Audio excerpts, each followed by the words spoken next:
welcome to the Jesus Culture Podcast, which I wanted to do the introduction as a big what up Jesus Culture Podcast Nation coming at you from You are Folsom. doing it. You're No, not. I said I wanted to do that, but I didn't. And so we're just going to do more of the low-key one. But great to have all of you with us on the podcast today. We've got a great episode coming up, and here's where Becky, who is the one that titles these, it's interesting, Becky, because you titled this one, the episode is called How Gratitude Will Change Your Life. But really, we're going to be talking about stop complaining and being negative. So Yeah. I can't believe you didn't name that. I know. Like normally it'd been like complaining and negativity. That would have been the title normally of the podcast. And this time I'm like, wow, you titled it as the positive side of our conversation. I know, because I took some feedback and I can grow. Most of our conversation will be about stop complaining, stop being negative. It's not as bad as, that's what's going to happen. Yeah. And that's what happens whenever we get into COVID a little bit and our empathy levels go way down. We just want to podcast everybody and go like, suck it up. I think I have no more empathy. Do you have any empathy left as a pastor, Phil? I'm dead inside. Just dead. Gone. I have no feelings at all. They left around August. If Phil has no empathy, we're doomed. Oh, yeah, totally. Because Phil is the empathetic one. Because when I lose all empathy, I get really structured. My staff are like, I like this person. Like, what happened? Totally. Are you still crying in your sermons, though? The last few, yes. It's coming back. It's coming back. It's not just all cold. Well, we are excited to be talking about how gratitude will change your life and stop complaining and being negative. That's right. Subtitle. Subtitle, how to stop complaining and be negative. It's interesting because we, as many of you would know, we now are on YouTube. Mm-hmm. These are now actually filmed and they're put up on YouTube. And I was driving to the office today thinking, did I wear this same outfit for one of our previous? We've only done like 4 of them, like 3 of them or whatever. You gotta start thinking I'm about already that. thinking about that. I'm like, did I wear this? I think I wore this same, and I don't even know where to go check. So listen, if you're confused about is this two episodes ago? Nope, I'm just wearing the same outfit. I don't know. I preach on Sundays a lot. I'll have to go back to our Instagram. I will go back to our Instagram sometimes and go, what did I wear the last 5 weeks? Because I think I'm about to wear the same outfit. You're so shallow. That's what we're learning. You're so shallow. Totally. Listen, because this is my philosophy in life, and tell me if this is not yours, Phil, when it comes to preachers. It's not what you preach, it's how you look preaching it. That's theology right there. Am I right? Like this is the motto the mantra that I live by. It's not what you preach, it's how you look preaching it. I'm going to write that down. I tell a lot of young preachers, listen, content doesn't matter. Content doesn't matter. Just make sure you look good while you're delivering that content and you will go far. If we're being real, because I'm a youth pastor, that's about 80% true for shoes.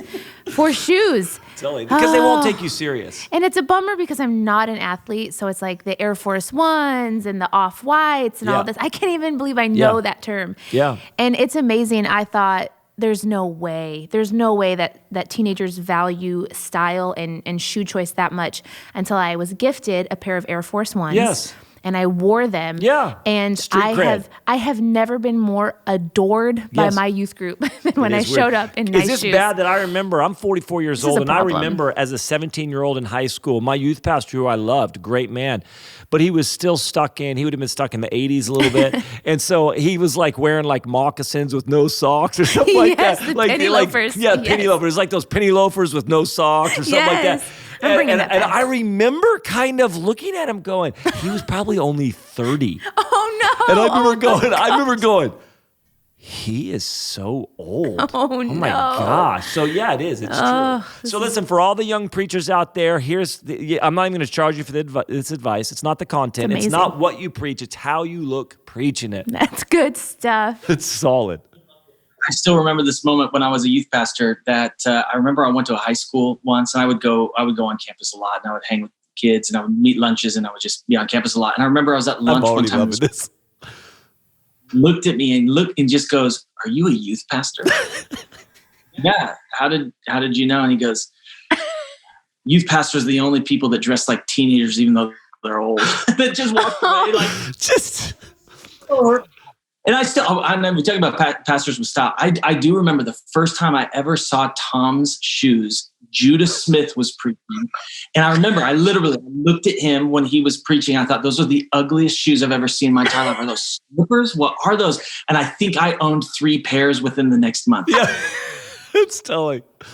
Hey, listen, you know what? That's Trying amazing. to reach everybody, all of my all of my friends that are my age, but not really doing they're not up in front of people or they weren't around youth. And so when skinny jeans were coming in and I'm struggling, I don't want to wear it. But so I'm starting to wear skinny jeans and they're like, don't do it, man. Don't do it. Don't do it. And I said, listen, I'm trying to reach a generation one skinny jean at a time. And if this has become all things to all people moment for me, then I'm, it was just, I'll tell a story one time about actually this guy making fun of me and then us ended up in a prison in Texas wearing skinny jeans. It's a whole long story that's quite interesting. But Phil, one of the things that was interesting, your wife actually got a hold of me today, I think, actually, because she listened to the last podcast and was very much like, okay, Phil's side of the story is wrong.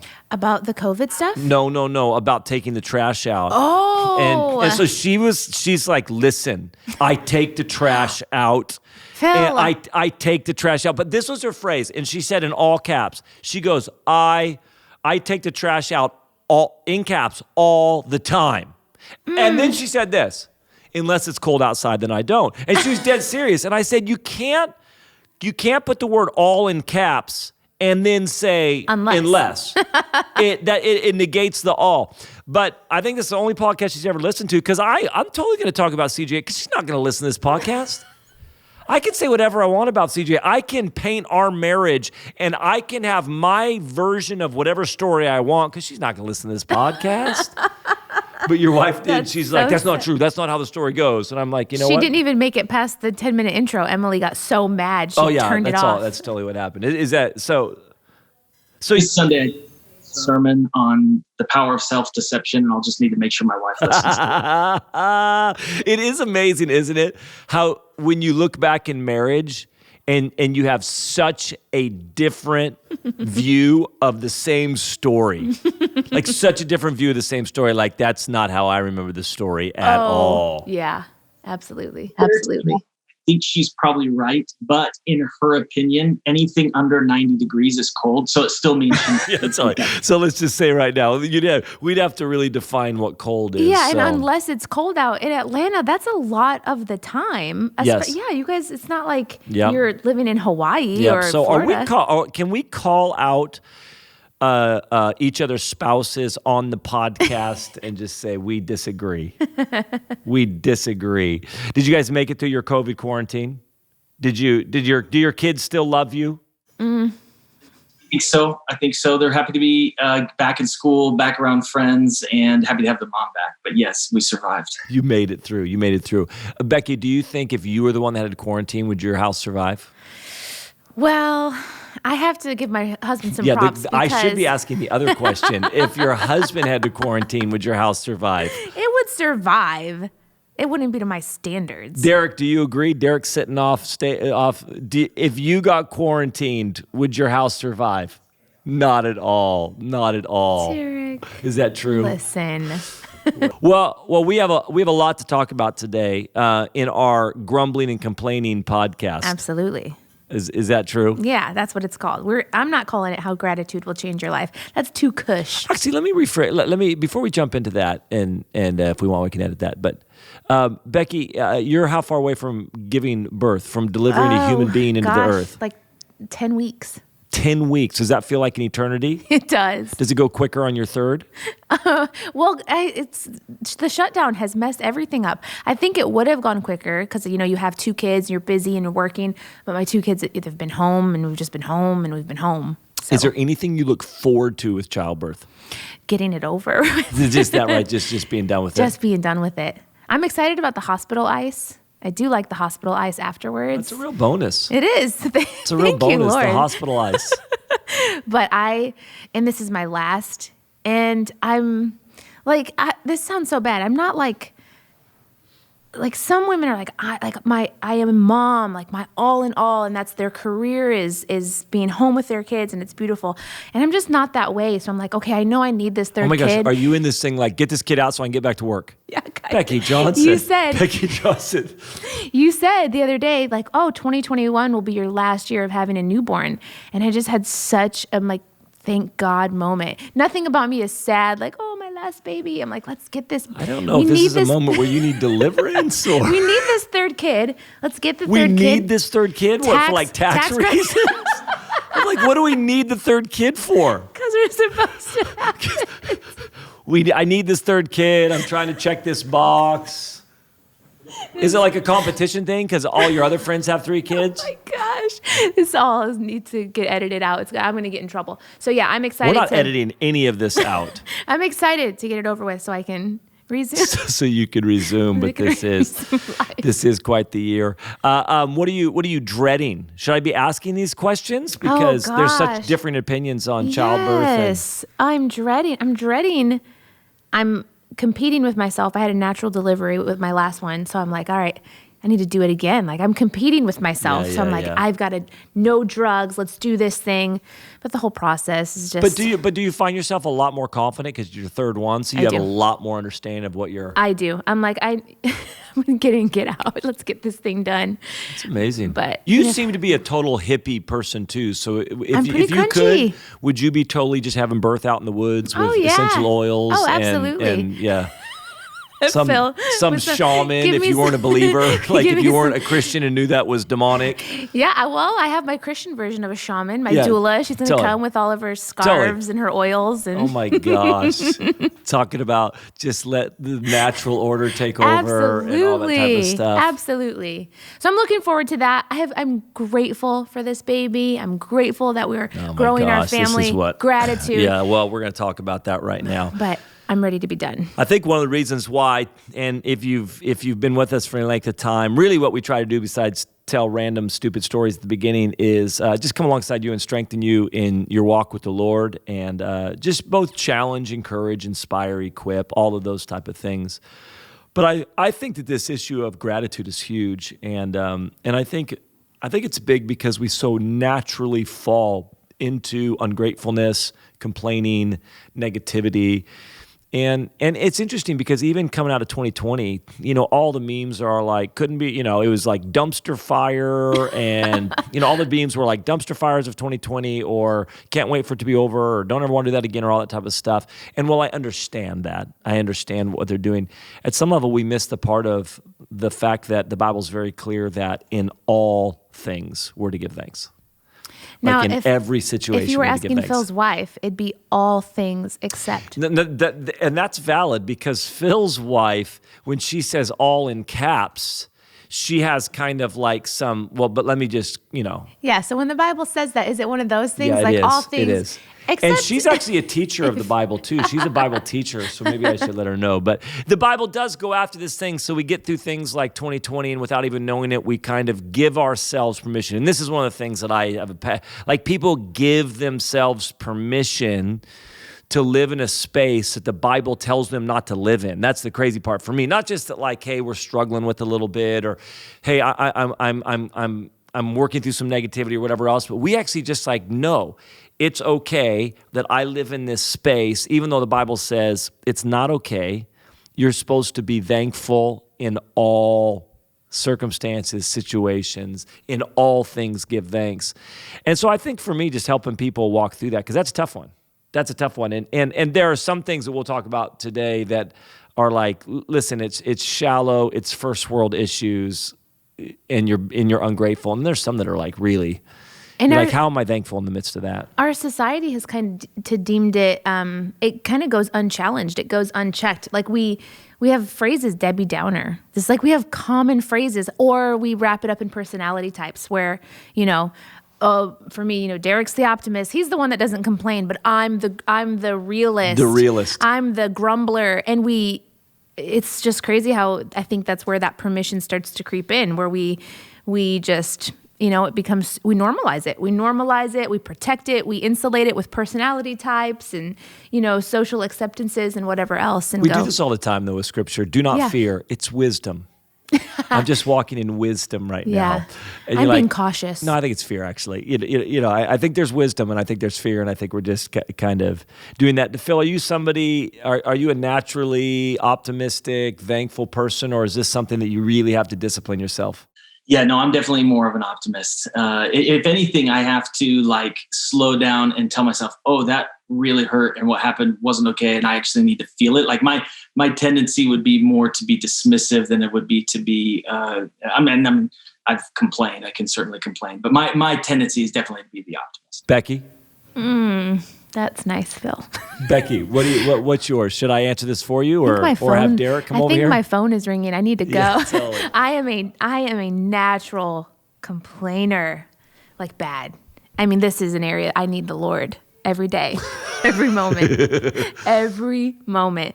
Gratitude it's a discipline that I need to lean into and partner with the Lord. It does not come naturally to me. Oh my gosh. I've told you this before, the phrase that my mom raised us with, it's always something. It's always something. So, I called her the other day. Somebody hit my parked car outside my house. They did a hit and run. And so totaled it actually. We found out it's totaled. Yes. And so I called my mom. That's what happens when your car's not worth much. My 1987, it's a nice car. It's a Jesus Culture salary car, okay? That's how it is, right? Something like that, right? So I call my mom. I go, Mom, I tell her what, and she goes, oh, it's always something. It's always something. I just grew up with this, just expect it's always something. We've always got something to complain about. Amazing. Something Nope. And when you got a hold of me and said my car got hit, I'm thinking, man, it's time. It's fantastic. It's a new car coming. Yeah. And it's been 2 weeks and I'm still wrestling with being angry about it and I'm upset. No, it's the Lord's like, you needed to get rid of that car anyways about a year ago. Yeah. It's time to go get a new car. I don't have that perspective at all. So this is going to be a great podcast for me. A good one. What about you? What are you? You're pretty optimistic. I think I'm optimistic and thankful, but I don't know what comes naturally or not. I'm a critical guy, but yeah, I just have found gratitude and thankfulness. We'll share these stories a little bit, but I think as you get older, so I want to differentiate if I can. There are real things that a loss of a loved one, walking through a disease, a spouse leaving. Yeah. Like there are real situations that are a lot tougher than a lot of what we go through. And so I think for me, I have this irritation inside of me when people are really ungrateful and complain when actually life is pretty good. Yeah. And I've had that even when 2012, which was the toughest ministry year of my life, and it was just a brutal year. But everything was on fire around me, except for my family was doing really good. And so I think there's always been something in me. And so I knew that even in the midst of that really tough season, I knew my marriage is good. I'm connected to my kids. Everybody's healthy. And you get around enough people. During that time, actually, one of my friends lost their baby. Wow. Just to SIDS in the night. Oh, wow. And I mean, they were overseas speaking and had to fly home, when that happened. And so I'm like, okay, I may be going through some tough stuff, but the things that really matter are going fine. Somebody else, during that same time, somebody's wife was dealing with breast cancer. So I think for me, sometimes I try to live consistently with perspective. Yeah. Because we complain about stuff sometimes and maybe if people are asking like, what's a tool for that? I'm just like, it's just perspective. And I tell this story often, but I definitely do find myself falling into it. I think I can just get out quick.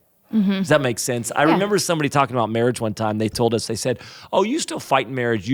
They said, as you get older, you still fight in marriage. They just last a lot shorter. Yep. The argument. So you still have a quick conflict, but you just get out of it sooner. And I feel the same way. Sometimes like, I want to complain. I want to be negative, but I just get out of it quicker. Yeah. But this is one of those stories where this is a few years ago, 4 or 5 years ago. I got invited to an event in New York City last minute, So I got on and purchased a ticket.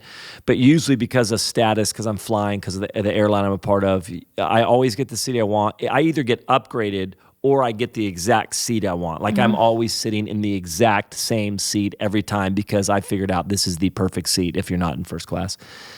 But because of that, I didn't get any of that type of stuff. So they stuck me in the very last row, which has really limited leg room, very last row, up against the bathroom. Oh, So the seat didn't recline, middle seat. oh, that's the worst. So middle seat, very last row, seats don't recline. And I was already a little irritated that I had this because, I fly more and I get better seats and all this type of stuff. And this really happened to me. I go in the back, I walk all the way back there, and I'm sitting on the back a little bit irritated, and I just stopped. Because I fly around the world to share Jesus with people, to encourage people in their walk with God. I get to stay in hotels and I get to stay at restaurants and I get to do all that type of stuff to go encourage people for Jesus. That's my job. And I was sitting in the back of the plane realizing, what am I doing? This is a 5-hour flight that I'm so irritated about right now. And this sounds dramatic, but when in reality, there are the lineage of faith that I come from has people that were burned at the stake for the sake of the gospel, who sold themselves into slavery to reach slaves, who lived, there are families now that have sold everything to move to China to take care of kids in China that are terminally ill that nobody else wants, and they've started a home to take care of these kids so that they will be loved while they are on the earth, and they've sold everything to go do it. And I'm in the back row of a plane for 5 hours to go stay in a nice hotel. And I'm complaining about it. And I think those type of so I try to live.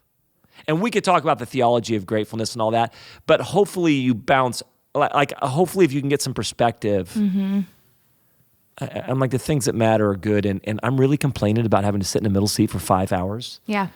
When people that have gone before me have been burned at the stake. It's true.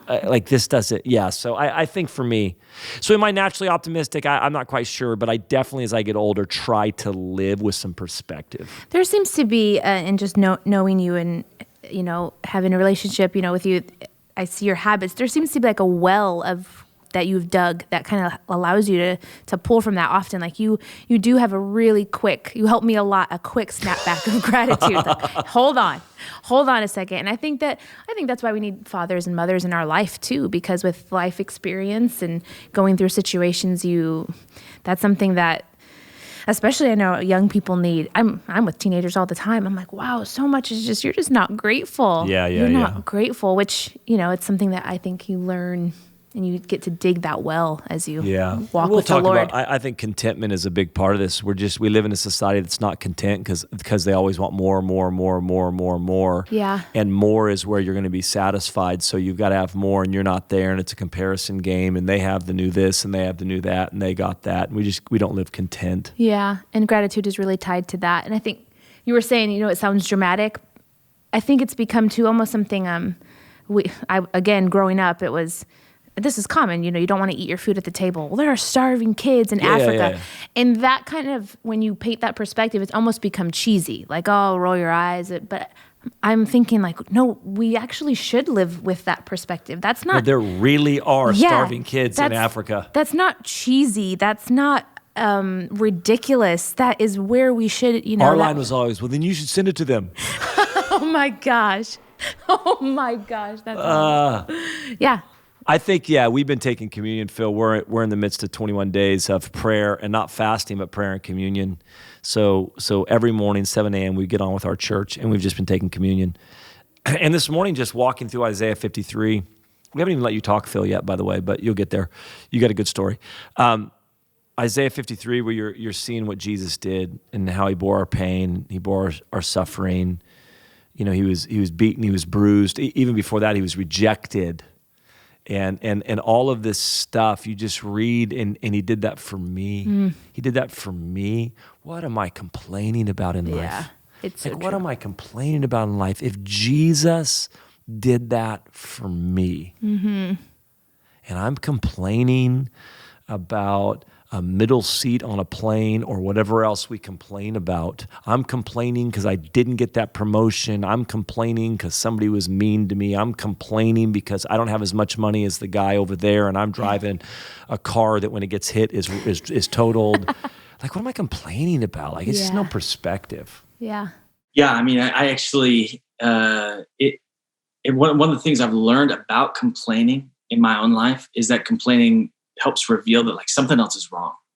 It's not just that I'm having a bad attitude. I'm having a bad attitude because I'm not trusting God. I'm having a bad attitude because I'm insecure. I'm having a bad attitude because I'm entitled. I'm having a bad attitude because I haven't had a servant's heart. I've had, I think that realization, I could go on and on, but that's a realization that actually there's something about when we enter into complaining that what is revealing inside of us is that actually there's some kind of fracture in our trust with God and in our sense of who we really are and how we walk out life. Yeah. And that's that thing of, in Philippians 2, when we're do everything without grumbling and complaining. When I'm grumbling and complaining, something is off. Yeah. It's just what you said. I reveal. For me, what will happen is it reveals that I'm not finding my satisfaction in Jesus and Jesus alone. Like, this is one of the main things it reveals for me is I am looking for something else to feel satisfied rather than just Jesus. If something's not happening, if I don't have something, if it's going slower than I think or whatever else, that's what it reveals to me when I'm complaining. And what I love about that passage, Benning, is like, so, it says, do everything without grumbling or complaining so that you may be blameless and pure. And he goes on to talk about how children of God and shine like stars in the midst of this crooked and depraved generation. But it's really fascinating when you actually think about what Paul's saying there, that he connects the idea that there is something about not complaining and grumbling that is connected to purity and blamelessness, that these things actually go together. And I even think about it this way, when we use the word purity, obviously we immediately go to like the idea of sexual purity, which this passage is about a greater view than that. But even if you think about it in that distinct thing, if you aren't living, if let's say you're single and you don't want to choose to live in a vision of sexual purity, you want to know what the truth is? You aren't thankful for the season of your life, and you don't trust God to give you your future. So you are actually going to take it and try to give it to yourself. The root cause, you can actually realize the reason you're not living in purity is because you're not thankful. You are not willing to trust God with the season. And I've actually been amazed at how many times that if we would just be thankful, He would lead us into radical purity and wholeness and beauty in our lives. Oh, absolutely. It touches everything, right? Motives for why you do things, that just realizing the connection between purity of heart and gratitude. It's massive because if you're not thankful for what you have, your motives at work might be off or for promotion or, just whatever else when it comes to finances, relationship, anything. It starts to, when you're not thankful, it starts to taint your heart and your motives. Yeah. And I think a lot of it is around that spirit of entitlement. Mm-hmm. I think we just have a spirit of entitlement. When I started out and said that we give ourselves permission to be ungrateful, we give ourselves permission to grumble, we give ourselves permission to complain. Usually we give ourselves permission because we feel we're entitled to something. Mm-hmm. We're entitled to a good life, or we're entitled to this or that or whatever else it is. And I remember being in prayer one time, and for me, I want to accomplish things. I want to be significant. I want to do big things for Jesus type deal. And I have this destiny on my life that I want to fulfill, and the destiny probably is about me accomplishing things. But I remember one time in my mid-20s, just frustrated. I was in prayer, frustrated about that things were going slower than I thought they should in my destiny portion. And I remember just being hit with the thing that I'm approaching God as if He owes me something. I'm approaching God as if He owes me my destiny, as if He owes me these dreams that are in my heart. And I just realized He doesn't owe me anything. God doesn't owe me anything. I owe him everything. I didn't die on a cross for him. He died on a cross for me. But that entitlement thing, man, it's slippery and it's tricky because it comes in and somehow goes, man, you deserve. All these type of things. I'm trying to think of a phrase. I've seen it a lot. Like you deserve this life. You deserve that vacation. You deserve. Like this is some of the language. Like go on the vacation that you deserve. Yeah, you deserve this mattress. You deserve a good night's sleep. You deserve to feel. That's that entitlement. Where like I don't deserve anything. If Jesus told me, sell everything and go pastor 10 people in the middle of nowhere, completely unknown, and just love those people, at the end of the day, I owe him everything. He doesn't owe me anything. And when much of our complaining, I'm telling you what Phil's talking about, much of our complaining is because we have a spirit of entitlement. Yeah, it's and we're frustrated that what we deserve, what we believe we deserve, and it could be even like ministry-based, dreams or whatever else. He doesn't owe me anything. I'm like, I can't approach him as if he owes me. I owe him everything. He owes me nothing.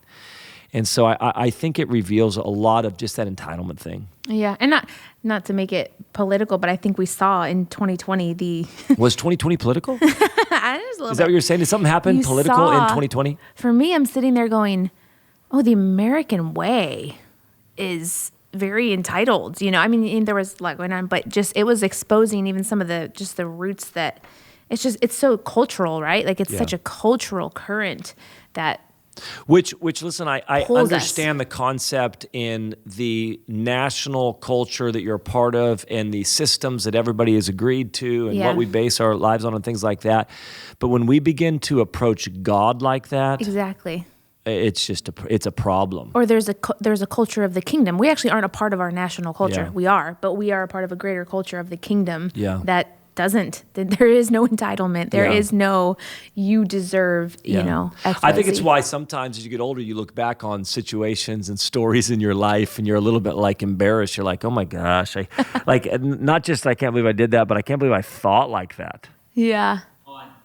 I even know when I look back in some of these issues in my own life, I realize that it's that issue of entitlement that really, and I think this is important because one of the things I've seen, my guess is both of you guys have seen this too, is that one of the most common things that happen in the life of leaders specifically is they buy into this lie of entitlement. And even I remember a significant point in my life, same year, 2012, Emily and I, at the very end of that year, we transitioned from Seattle to Atlanta to begin the process of planting the square that we now pastor and lead. And it was a hard transition. We went from leading a youth ministry we loved and having a lot of connections, and we built some things that we were really proud of. And then we moved, and when we moved to Atlanta, we moved there to parachuted in. We were by ourselves, and we just began the process of planting the church. And it awoke in me these insecurities that I had never really experienced in my life. And I felt alone, and I felt unseen. I felt invaluable. I felt like I was worthless. I felt like nobody knew who I was. And I began to realize these things. And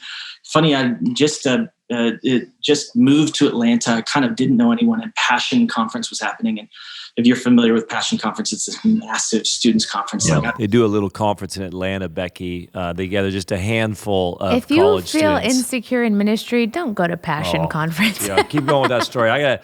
Keep going. Yeah, it's true. The one time I was at Passion Conference, I'm like, I don't know if I should be inspired or discouraged right now. It's some weird mix I'm experiencing. So keep going with the story. So I'm there, and I specifically went to try to meet people and connect with people. I was new to Atlanta, and I didn't know anyone. I was just in the beginning process of planting the church, and just going there to serve. And I was just filled with jealousy and entitlement. I was bothered, and it was interesting. Distinctly, I had a friend who spoke at the conference who I knew, and I remember sitting there thinking, this is the exact thought that came through my brain. I deserve to be where he is. This stuff is in us. It's true. I remember because banding, we talked this night. Jesus Culture played that night. This was early 2013, I want to say.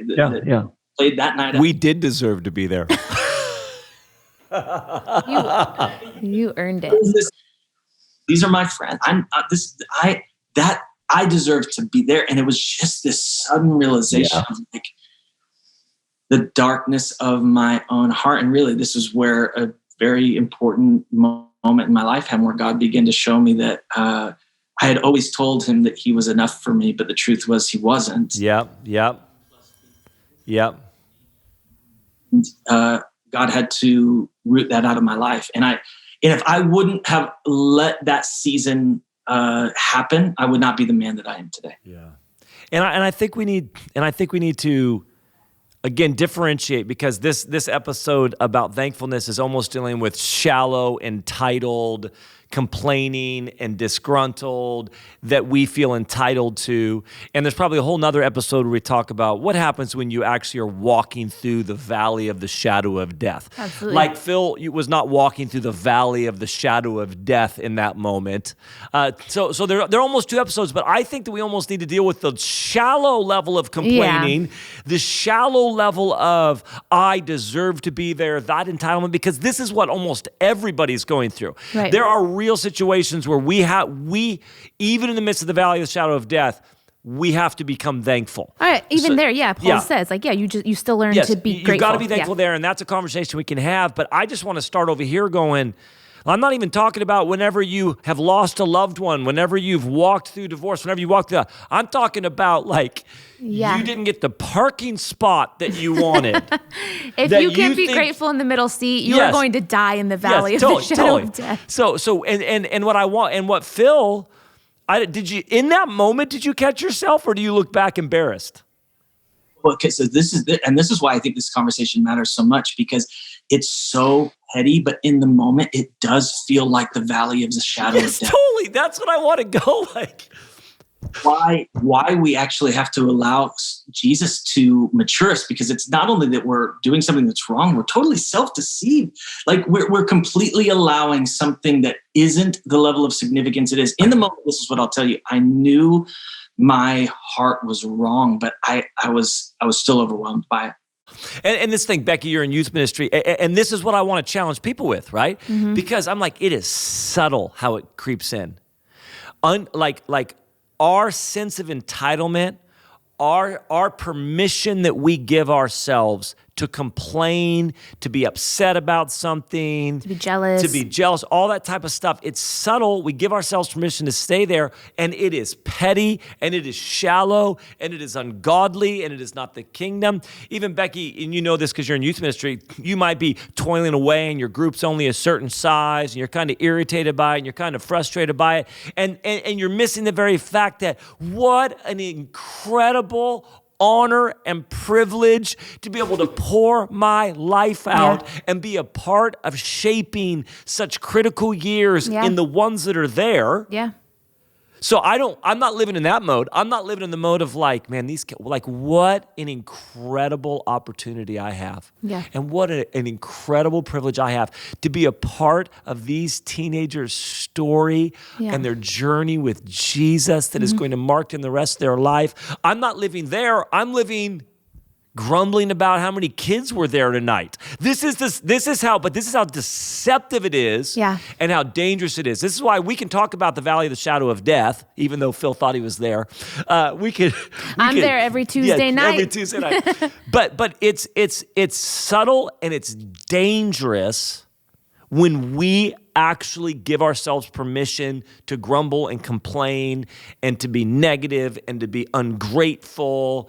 Because it's like, wait a second, what are you talking about right now? And for us to act like that attitude doesn't affect us, like in that space, I can't be a great youth pastor. I'm actually not, in that space, you can't be a great husband, a great wife, a great leader, a great employee. So it's funny how you want to, you're in that space and then you're disgruntled, you're complaining, you don't get paid enough, and then you think, I should be promoted. Well, who's going to promote? Yeah, who's going to promote? You're not even showing your best self. You're not able to be your best self. And then we want God to bless that. Yeah. It's just crazy to me that we think we can kind of have both at once. And Phil, let me say this, you're going to jump in, but let me just say, Phil goes from, I deserve to be on stage in front of 20,000 people, and then he goes back to his garage where 40 people are meeting and he's irritated with them. Right, exactly. So He's irritated with those 40 because they represent what he doesn't deserve. yeah. And to be fair, at the time, I think it was 6. So 40 is even. 40, you would have been stoked about 40. You deserved 40. You deserved 40. The scary thing in the middle of all of this and how much it matters. So James 1:2 says this, right? Consider it pure joy, my brothers and sisters, whenever you face trials of many kinds, because you know that the testing of your faith produces perseverance, and perseverance must finish its work so that you may be mature and complete. And he goes on to these thoughts. But here's what we misunderstand about this passage. James is actually saying there's a thankfulness, right? This idea of joy. It's connected. They're connected. You actually have the ability when you are in the midst of hard things, whether they're petty hard things, whether they're middle ground, whether they're extreme, you actually have an opportunity to say, I can have joy. Why? And this is why it matters, because actually what James is saying is that when I choose joy in the midst of trouble, when I choose joy in the midst of trial, what God is going to do is he's going to actually infuse this sovereign, godly endurance in my life, and my promises require that endurance. So what's actually happening, here's the scary part: when you grumble and complain and you're not willing to live in thankfulness and you're not willing to choose joy in the midst of trials, you're actually condemning your own future. You're not allowing God to do the very thing that is what is going to allow his promises to break free. Because your words have power too. Yeah. Your words have power. And this is where you get in the cycle of people who, this is generational, right? We have generations of, it's always something. It's always something. Why does it always happen to me? Can you imagine if I said that to you when you call me in my car? It's always something, Becky. It's just crazy. It kind of is always something with you, though. I'm just kidding. That's not true. I break that. I break that in the name of Jesus. Go ahead. But when you realize what's happening, it's not like we read that verse like that's impossible, but it's actually not. When you realize that you're walking through hard things, that an open door to your future just happened, you can. You can consider it joy. Yeah.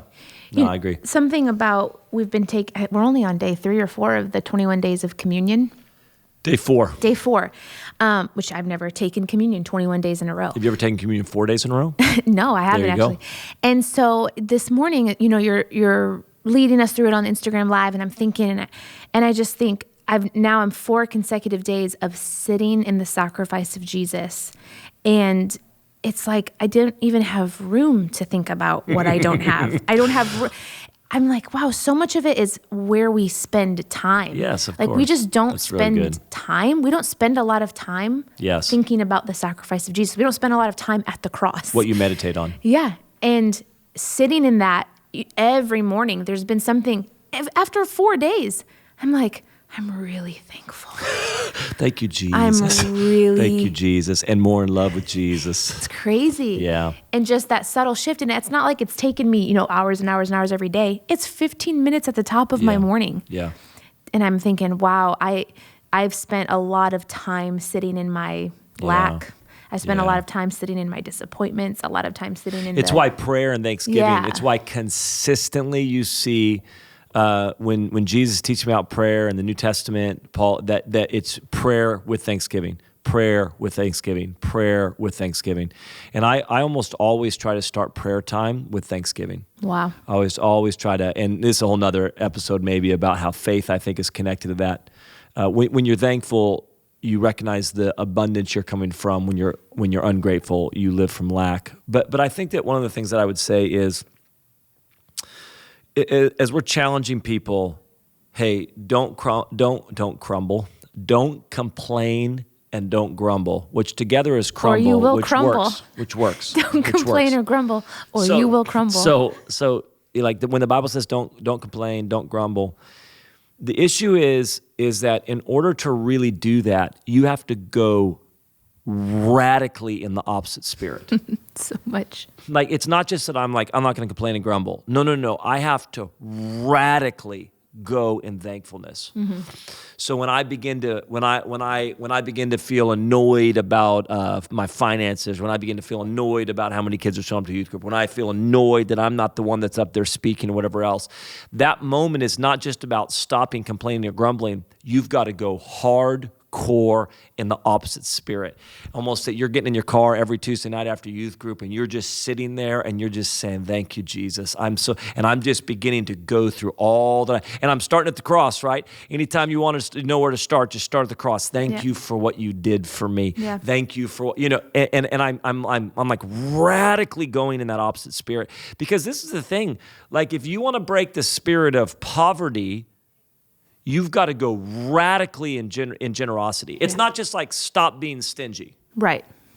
No. Be radically generous. Yeah. So you want to break the spirit of complaining, you want to break the spirit of grumbling, or what I like to call crumbling. If you want to break the spirit of crumbling, so dumb. I'm totally in dad joke mode now. But when you want to break that, it's like, okay, well, I'll just stop. No, it's not just stop. You got to go radically in the opposite spirit to break the thing. Because it's got a stronghold. Absolutely. It's got a stronghold in our lives we don't even realize. Comfortable. Stronghold. And we have to recognize that you're not going to white knuckle this. Like, you're not going to just somehow muster. Like, this is actually a part of what happens from intimacy with Jesus, right? Like, we got to remember the fruit of the Spirit: peace, patience, goodness, kindness, joy, love, self-control. This is going to produce thankfulness. I often tell people, hey, if you have a self-control problem, you don't have a self-control problem. You have an intimacy with Jesus problem. If you have a peace problem, you don't have a peace problem. You have an intimacy with Jesus problem, because we get these things when we go and put ourselves at the feet of Jesus. And I'm convinced if we would give ourselves to the intimacy of the secret place and the fruit of the Spirit started to come alive in our lives, thankfulness would be a natural overflow. It's reminded me of a story of because we're in this all perspective. We're just trying to get people in the right perspective. But Chris Valentin tells a story of his daughter-in-law at the time had gotten in a wreck, and one of their kids, I don't want to butcher the story, but one of his grandkids flew out of the car, slid along, I think landed on the windshield or something, and slid along, or some crazy story. And they were okay, but it could have been bad. Mm-hmm. And a week later, something on a Saturday, all the grandkids were over at Chris's house, and Chris likes order. He likes, and they were loud, and it was disorderly, and it was rambunctious. And normally he would have gotten annoyed, but he just stopped for a second and thought, it could be quiet in here right now. Wow. It could be quiet in here right now. And I it's always stuck with me, even in my own life, when my kids are annoyed, when something's going on, I just stop and go, it could be quiet in here right now. And I think that's some of the silliness sometimes of like, and I don't want to, it's horrible to use a woman analogy, but sometimes somebody might, they've tried to have kids for so many years and had a hard time, and then they finally have a kid, and then they're complaining about, about pregnancy. Right. You're like, you could not be pregnant. Absolutely. Your house could be quiet right now. Absolutely. You could not have to get up in the morning. Yeah. You could not be woken up for 3 times consecutively over the night. Like, that's the reality. And it's not that I don't want to be empathetic towards people, but I think just that understanding, like when Chris said that, I was like, dude, that is so true. Yeah. I could get so irritated that my kids, broke something in the house or whatever else, but like my kids in the house, healthy, doing well. Yes. Like there's, and just kind of trying to keep that thing, and then just radically being thankful. It's so true. And this is why, perspective is important. You see, you have a friend that, like you said, they get somebody sick in their family, or just anytime we have a near-death experience or someone close goes through something, and all of a sudden we're really grateful. Yeah. But it's staying in that place. Staying in that place, yeah.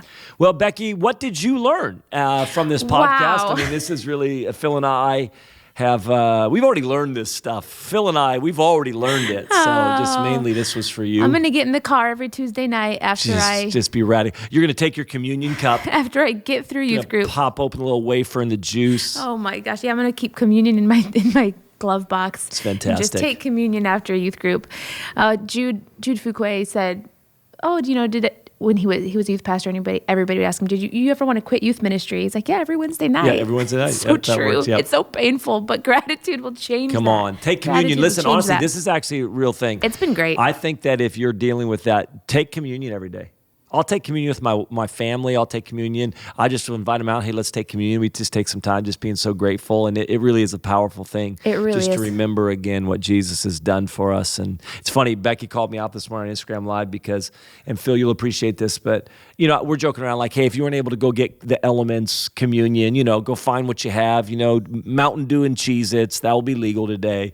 Becky's like, what a 90s statement. That really Mountain Dew and Cheez-Its. I don't know any household that has stocked Mountain Dew and Cheez-Its. Kind of just sounded, but as a communicator, it kind of sounded funny. It's like, Yeah, go grab, is Mountain Dew and Cheez-Its, are those legal communion elements? You are the youth pastor wearing penny loafers. That's You're totally me stuck right now. in your childhood. And everybody's looking at me going, dude, this guy's so old. You're stuck in your adolescence. So old. Because that's what you used to get I have when to you'd- preach at a youth conference this weekend, and I'm You like, have to? You get to. I get to. And I'm preaching a youth conference, and I'm honestly going, I'm going to be telling Vanilla Ice stories. I don't mean, like...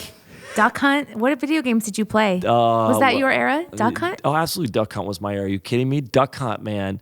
It was Duck Hunt, but it's more Tech Mobile and Double Dribble and Master Blaster and Zelda and Metroid. Oh my All right, gosh. guys. Well, listen. Those words sound ancient. For all of the podcast nation, for all the Jesus Culture Podcast Nation, good to have you with us. So good. Talk about the title of Stop Grumbling and Complaining, get some perspective in your life. This will be our title. Shut up. Stop grumbling and complaining, get some perspective in your life. Jesus hung on a cross, was beaten and bruised and bled for your life, and you're complaining about the car you're driving. No, we're titling this, If You Complain and Grumble, You Will Crumble. Crumbling. Crumbling, my new word that I combined from Scripture. So great to have you with us. Becky, they're supposed to do something every time. So every time, if you haven't, you subscribe on whatever podcast platform you're listening to. And YouTube. And share the content. That helps us out a lot to get this message out so that, especially this one, because you're thinking through some people in your life. I'm thinking through some people who complain a lot. I want to send this episode to them. Share this episode with them. Can I say something real Help quick? them. Because YouTube has comments. None of our other ones have comments. So this is a whole new realm now that you can comment, and I already don't like it. Don't read them. Don't. I already don't like it. We did, when the podcast that we did with me, you, and Nate, whenever Becky was sidelined with pregnancy. Yeah. And so we put that one up, and a guy comments, when are you going to have pastors up there that kept their churches open? Oh. That was the comment. I'm not even sure he watched. And first of all, I wanted to say, out of the 3 pastors, 2/3 of them kept their churches open. Like 2/3. So I'm not even sure what you're talking about. But automatically, comments drive me crazy. Comments drive me crazy. Banny, you know what? When are you going to have some pastors that kept their churches open? Banny, you know what? When are you going to shut up? That's You could not have comments. I could not.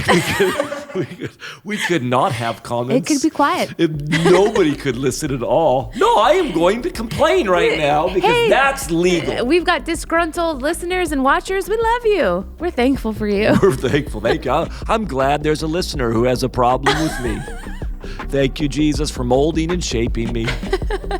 All right, guys, great to have you. Go like, go subscribe, go do all that type of stuff. And we will be back again. Looking forward to it. Thanks, Phil.